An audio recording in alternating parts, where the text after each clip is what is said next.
मेरा जो आज का वीडियो है ये टॉपिक हम लोग कर चुके हैं, लेकिन मेरा आज का मेन मोटिव है इस वीडियो को बनाने के लिए, इस चैप्टर को बताने का कि आज मैं चाहती हूँ कि मैं शेड्यूल और डायग्राम से रिलेटेड जो भी प्रॉब्लम है आपको इस चैप्टर में वो आपका सॉल्व हो जाए। ठीक है, तो ये सब थ्योरी तो हम लोग पढ़ चुके हैं, लेकिन आज हम लोग मेन फोकस करेंगे इसके शेड्यूल पे और इसके डायग्राम पे। ठीक है, आपको question law of variable proportion आपकी क्लास 11th माइक्रो इकोनॉमिक्स में बार बार पूछा जाता है आपके एग्जाम में, तो इसको पढ़ना बहुत इंपॉर्टेंट है। चलिए हम लोग करते हैं, इसको समझना भी बहुत इंपॉर्टेंट है।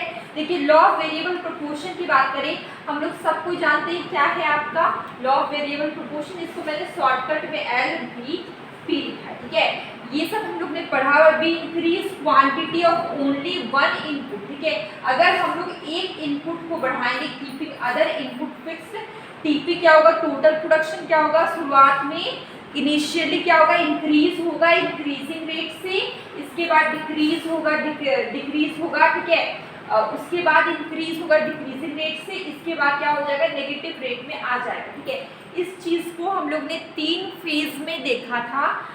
इसके 3 फेज मैंने यहाँ पे लिख दिए। फेज 1 में क्या था, टोटल प्रोडक्शन राइज हो रहा था इंक्रीजिंग रेट से। ठीक है, जहाँ पे MP इंक्रीज होगा। सेकेंड फेज में क्या था, टोटल प्रोडक्शन राइज होता है, बढ़ता है लेकिन डिक्रीजिंग रेट से। मैंने पहले भी बताया है, जैसे कि देखिए 1 है, फिर हो जाएगा यहाँ पे सपोज करिए 3, फिर यहाँ पे हो जाएगा 8, फिर हो जाएगा 30। तो ये बढ़ रहा है लेकिन इंक्रीजिंग रेट से बढ़ रहा है। ठीक है, कैसे बढ़ रहा है, इंक्रीजिंग रेट से। देखिए इसके बीच ये कैसे बढ़ रहा है, इंक्रीजिंग रेट से। देखिए अगर 1 के बाद होगा 5, इसके बाद हो जाएगा 6, इसके बाद हो जाएगा 7, तो ये कैसे बढ़ रहा है। देखिए यहाँ पे कैसा डिफरेंस है 4 का, फिर यहाँ पे कैसा 1 का, तो ये कैसे बढ़ रहा है, बढ़ तो रहा है, यहाँ पर भी इंक्रीज हो रहा है बट डिक्रीजिंग रेट से, और यहाँ पे इंक्रीज हो रहा है इंक्रीजिंग रेट से। आपको समझ में आ गया इंक्रीजिंग रेट से बढ़ने का मतलब क्या है और डिक्रीजिंग रेट से बढ़ने का मतलब क्या है। अगर इंक्रीजिंग रेट से बढ़ता है तो जो डिफरेंस है वो क्या होगा, शुरू में कम होगा फिर और ज़्यादा डिफरेंस होगा। मतलब शुरू में यहाँ पे देखिए शुरू में 1 से 3 हुआ। ठीक है, यहाँ पे 2 बढ़ा, इसके बाद फिर 3 से 8 हो गया, मतलब 5 बढ़ गया, फिर 8 से 13 हो गया। ठीक है, 13 के साथ आप 15 लिख सकते हैं।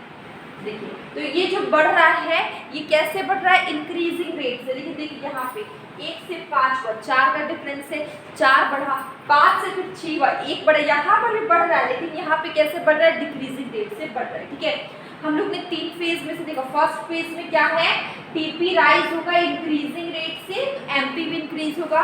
सेकेंड फेज में क्या है, टोटल प्रोडक्शन राइज होगा डिक्रीजिंग रेट से, MP क्या होगा, डिक्रीज होगा लेकिन पॉजिटिव ही है। ठीक है, घट रहा है लेकिन पॉजिटिव ही है। इसके बाद क्या, टोटल प्रोडक्शन फॉल करेगा, MP becomes negative. Total production क्या हुआ, फॉल किया, MP क्या हो गया, नेगेटिव हो गया। ठीक है, तो इस चीज़ को आप बहुत अच्छे से समझ सकते हैं और क्लियरली समझ सकते हैं शेड्यूल से। देखिए मैंने छोटा सा शेड्यूल बनाया है, बहुत सारे स्टूडेंट्स का डाउट होता है शेड्यूल और डायग्राम में। ठीक है, तो देखिए मैंने कमेंट में पढ़ा था कि किसी ने लिखा था मैम शेड्यूल और डायग्राम को एक बार बता दीजिए, क्योंकि उनको इसी में प्रॉब्लम होता है, इसलिए मैंने ये वीडियो लेकर आए। देखिए शेड्यूल की अगर हम बात करें तो देखिए यहाँ पे ये फिक्स्ड फैक्टर है। मतलब फिक्स्ड फैक्टर क्या होगा, जैसे कि लैंड, जमीन क्या आपका है, फिक्स्ड, 10 साल बाद भी वही है। ठीक है, ये क्या है, फिक्स्ड फैक्टर आपका लैंड जो कि फिक्स्ड है। ठीक है, इसके बाद एक है वेरिएबल फैक्टर। वेरिएबल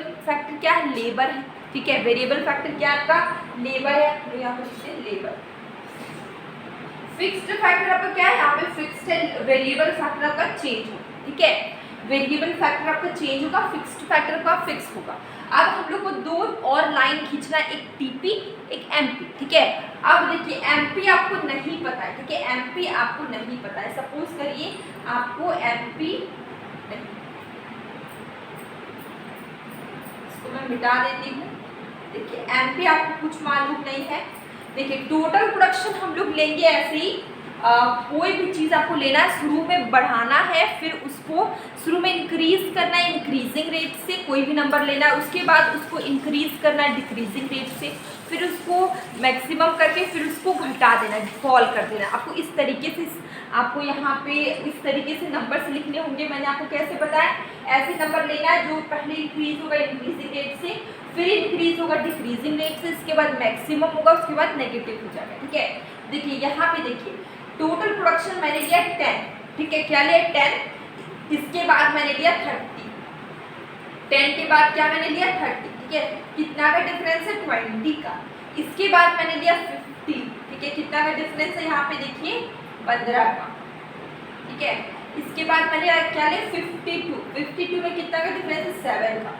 फिर देखिए यहाँ पे आपका जो टोटल प्रोडक्शन है वो मैक्सिमम हो गया है, ठीक है, तो देखिए यहाँ पे अगर 52 5 यहाँ पर 52 है, 4 यूनिट में भी, 5th यूनिट में भी 52 है, ठीक है, ये क्या मैक्सिमम है दो, तो यहाँ पे देखिए दोनों में क्या कोई डिफरेंस है नहीं है, तो यहाँ पे क्या होगा 0।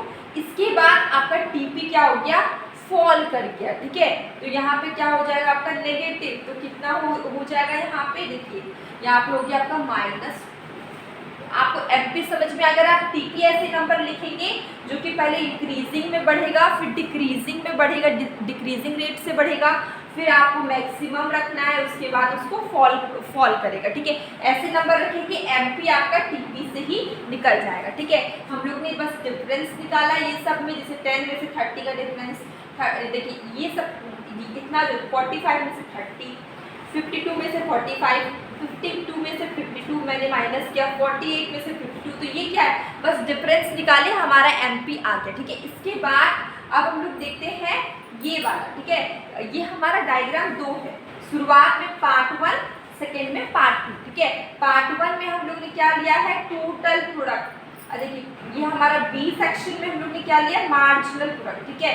अगर हम देखें एक्स एक्सिस में यूनिट्स ऑफ वेरिएबल फैक्टर, ठीक है, वाई एक्सिस में हम लोग ने क्या लिया, टोटल प्रोडक्ट, इसके नीचे देखिए एक्स एक्सिस में हम लोग ने लिया units of variable factor, Y axis में हम लोग ने क्या लिया, मार्जिनल प्रोडक्ट, ठीक है। आप देख सकते हैं 0 से Q की, यहाँ 0 से Q, ठीक है, 0 से Q में टोटल प्रोडक्ट, ये आपका क्या है टीपी, ठीक है, ये क्या आपका टोटल प्रोडक्शन है। 0 से Q में क्या होगा, टीपी इंक्रीज होगा इंक्रीजिंग रेट से, ठीक है, तो आप देख सकते हैं यहाँ पे ये जब ये इंक्रीज होगा इंक्रीजिंग रेट से, आपका मार्जिनल प्रोडक्ट क्या हो रहा है, इंक्रीज हो रहा है, देख सकते हैं यहाँ से यहाँ इंक्रीज हो रहा है। इसके बाद देखिए यहाँ पे देखिए ये Q से M टीपी इंक्रीज तो हो रहा है लेकिन डिक्रीजिंग रेट से, तो आपका मार्जिनल प्रोडक्ट देखिए यहाँ पे क्या करेगा, फॉल कर रहा है, मार्जिनल प्रोडक्ट क्या कर रहा है, यहाँ पे फॉल कर रहा है, ठीक है।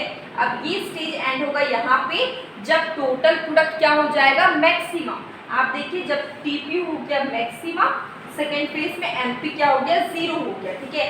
इसके बाद थर्ड फेज में टीपी फॉल करने लगा, आप देख सकते हैं यहाँ से यहाँ टीपी फॉल करने लगा, एमपी देख सकते हैं इस पॉइंट के बाद नीचे जा रहा है, मतलब ओरिजिन से नीचे जा रहा है, मतलब एमपी क्या हो गया, नेगेटिव हो गया। तो ये आपको 3 फेज समझ में आ गया। शुरू का फेज आपका फर्स्ट फेज यहाँ से यहाँ है, ठीक है, जो कि आपका क्या है, फर्स्ट फेज है, टीपी इंक्रीज किया O से Q, ठीक है, O से Q इंक्रीज हुआ इंक्रीजिंग रेट में, ठीक है, एमपी आपका इंक्रीज हुआ यहाँ से यहाँ, ये आपका फर्स्ट फेज है।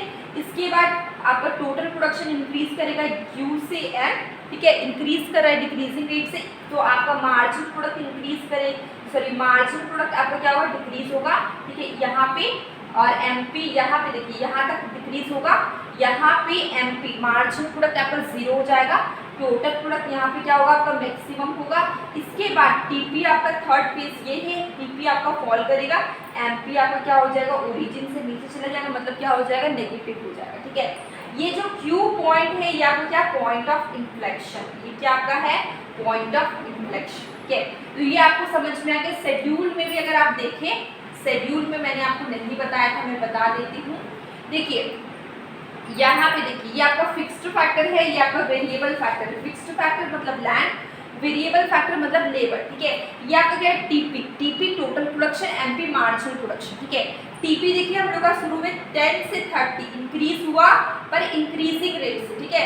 एमपी आपका फर्स्ट फेज, ये आपका फेज 1 है, यहाँ से यहाँ, ये आपको क्या होगा, इंक्रीज हो रहा है। इसके बाद देखिए 30, 45, 52 इतना दूर तक में टीपी इंक्रीज तो हो रहा है लेकिन डिक्रीजिंग रेट से, यहाँ से 45, 52, 52 टीपी इंक्रीज हो रहा है लेकिन डिक्रीजिंग रेट से एमपी आपका क्या होगा, यहाँ पे देखिए एमपी आपका फॉल करेगा। ठीक है, ये स्टेज एंड तब होता है जब आपका टीपी मैक्सिमम होता है, एमपी 0 होता है, ये स्टेज का एंडिंग पॉइंट है। ठीक है, इसके बाद देखिए, इसके बाद टीपी आपका फॉल कर रहा है, एमपी आपका क्या हो जाएगा, नेगेटिव हो जाएगा। ठीक है, तो हम लोग ने इसको डायग्राम में भी देखा था कि ये पॉइंट सेकेंड फेज आपका यहाँ तक है जब टीपी आपका मैक्सिमम है, एमपी आपका 0। इसके बाद टीपी फॉल करेगा, ये आपका थर्ड फेज है, एमपी क्या हो जाएगा आपका, नेगेटिव हो जाएगा। ठीक है, तो आई होप शेड्यूल और डायग्राम आपका क्लियर हो गया होगा। मेरा जो आज का मोटिव था वीडियो बनाने का वो मेरा पूरा हो जाए, आपको ये चीज़ें समझ में आ जाए, बहुत इंपॉर्टेंट है आपके एग्ज़ाम के लिए। ठीक है, तो ये हमारा मेन फोकस इसी पे था। तो अब हम लोग मिलेंगे एक न्यू वीडियो में। इसी के साथ मैं ये बोलना चाहती हूँ कि डेली मैं शॉर्ट वीडियो में कभी कभी क्वेश्चंस पूछती हूँ, कभी कभी शॉर्ट कंसेप्ट करवाती हूँ। ठीक है, विद इन अ मिनट और 1 मिनट और 2 मिनट। ठीक है, तो आप उसे भी देखिए, आपको काफ़ी बेनिफिट्स होंगे। तो अब हम लोग मिलेंगे एक न्यू वीडियो।